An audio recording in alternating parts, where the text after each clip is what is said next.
जय श्री राम, जय पवन सुत हनुमान। भक्ति, शक्ति और समर्पण की जब भी बात होती है तो सबसे पहले स्मरण होता है प्रभु श्री राम के परम भक्त हनुमान जी का। लेकिन क्या आप जानते हैं कि महान ब्रह्मचारी हनुमान जी का एक पुत्र भी था। उस वीर पुत्र का नाम था मकरध्वज। कैसे हुआ मकरध्वज का जन्म, कैसे हुआ पिता पुत्र का यह अद्भुत मिलन, आइए सुनते हैं हनुमान जी और मकरध्वज की यह दिव्य और रोमांचक कथा।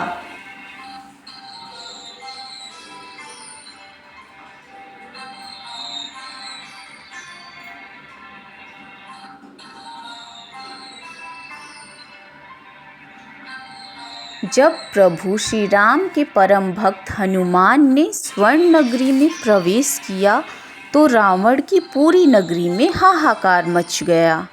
अपने प्रभु के अपमान का बदला लेने के लिए हनुमान जी ने अपना विराट रूप धारण किया। हनुमान जी के पूंछ में प्रज्वलित अग्नि जल रही थी और उसी अग्नि से लंका के महलों, गलियों और अट्टालिकाओं को चारों ओर से घेर लिया।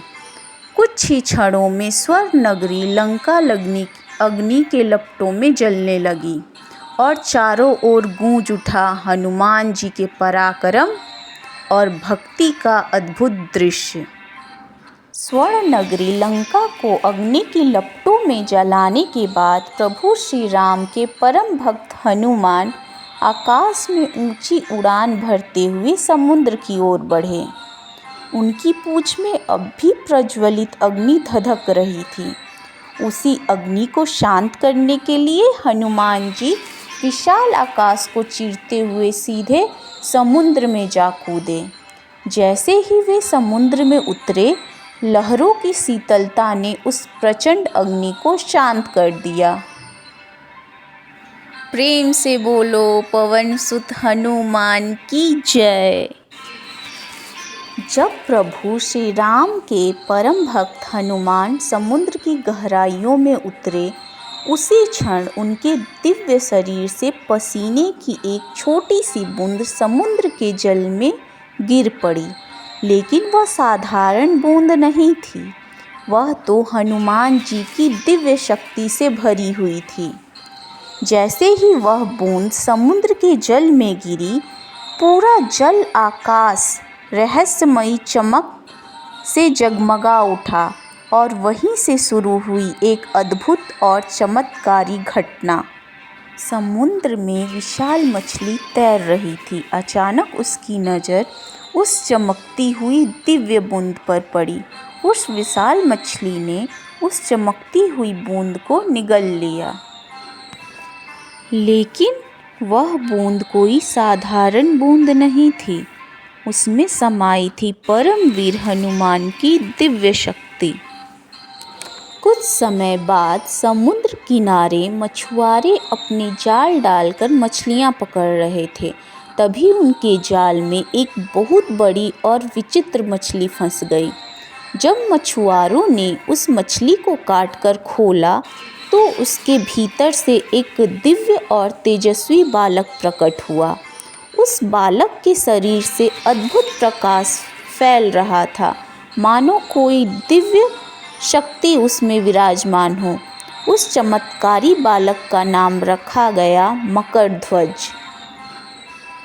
समय बीतता गया और एक दिन पाताल लोक के अंधकारमय और रहस्यमय राज्य में राक्षसों के शक्तिशाली राजा अहिरावण की नज़र जो है उस दिव्य बालक पर पड़ी। उस बालक के तेज और अद्भुत शक्ति को देखकर अहिरावण आश्चर्य में पड़ गया। उस बालक को पाताल लोक के राजा अहिरावण ने अपना शिष्य बना लिया। बड़ा होकर मकरध्वज पाताल लोक का शक्तिशाली द्वारपाल बन गया।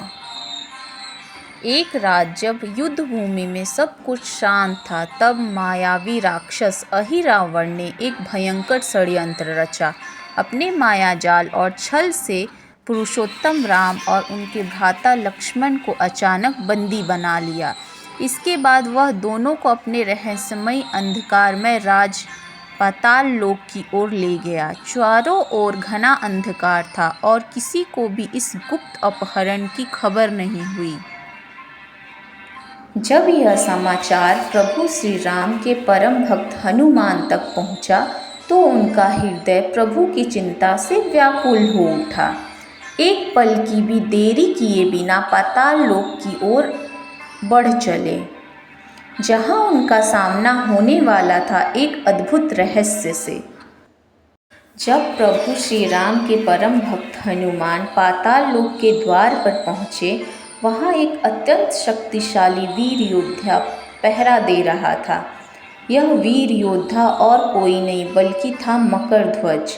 अपने कर्तव्यों का पालन करते हुए मकरध्वज ने हनुमान जी को भी रोक दिया और फिर शुरू हुआ पिता और पुत्र के बीच एक भयंकर और अद्भुत युद्ध।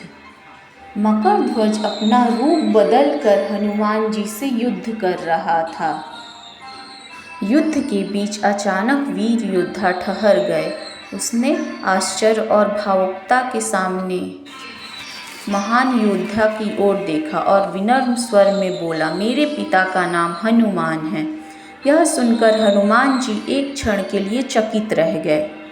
उनके सामने खड़ा था वही वीर योद्धा मकरध्वज। तब धीरे धीरे इस अद्भुत रहस्य का पर्दा उठने लगा कि आखिर यह वीर योद्धा स्वयं को हनुमान जी का पुत्र क्यों कह रहा था। फिर हनुमान जी ने पूरी सच्चाई जानकर मकरध्वज को गले लगाया। हनुमान जी ने अहिरावण का वध कर दिया और राम लक्ष्मण को मुक्त कराया। हनुमान जी ने मकरध्वज की वीरता को देखकर उसे पाताल लोक का राजा बना दिया।